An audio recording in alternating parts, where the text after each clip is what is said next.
Hello everyone. आज हम पढ़ेंगे figures of speech. Figures of speech में कुछ फिगर्स ऑफ स्पीच ऐसे होते हैं जिनके बीच में कंपैरिजन जिनके बीच में बहुत कंफ्यूजन होता है। तो ऐसे ही हमने लिए हैं सिमिली और मेटाफर। इन दोनों में बहुत ज़्यादा कन्फ्यूज़न क्रिएट होता है। अब ये देखिए, सिमिली में भी तुलना होगी और मेटाफर में भी तुलना होगी। लेकिन आप एक बात देखिए कि जो सिमिली में तुलना होती है वो कैसी होती है, डायरेक्ट होती है। आपको कंपैरिजन समझ में आ जाएगा क्योंकि यहाँ पर जो वर्ड होते हैं एज और लाइक वो लिए जाते हैं। जबकि मेटाफर में भी तुलना होती है लेकिन वो कैसी होती है, इनडायरेक्ट होती है और उसमें इस प्रकार का कोई वर्ड यूज़ नहीं होता है। ठीक है, अब हम इसको एग्जाम्पल से समझते हैं। जैसे पहला एग्जाम्पल हम ले सकते हैं, he is as brave as a lion. वो इतना बहादुर है जितना कि लायन। तो लायन से कंपैरिजन किया गया है व्यक्ति की बहादुरी का, लेकिन इसके लिए हमने वर्ड कौन से ले लिए हैं यहाँ पे, एज। वो शेर जैसा बहादुर है।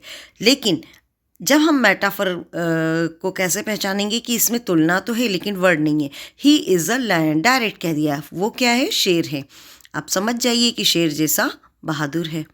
ठीक है, तो किस चीज़ के आधार पर तुलना की गई है ये बात नहीं बताई जाती है। वो शेर है। अगर आपको शेर की क्वालिटी पता है तो आप जान सकते हैं। तो मेटाफर में तुलना तो है लेकिन किस आधार पे है ये आप नहीं समझ पाते, और सिमिली में बिल्कुल डायरेक्ट बता दिया जाता है। हम एक और एग्जाम्पल देखते हैं। This room is as hot as a furnace. ये कमरे की तुलना की गई है किससे, भट्टी से। लेकिन किस आधार पे की गई है, गर्मी के आधार पे, कि ये कमरा इतना गर्म है जैसा कि भट्टी। और यहाँ पर हमने वर्ड भी ले लिया है एज, जैसे ही ऊपर भी ले लिए थे ये वर्ड।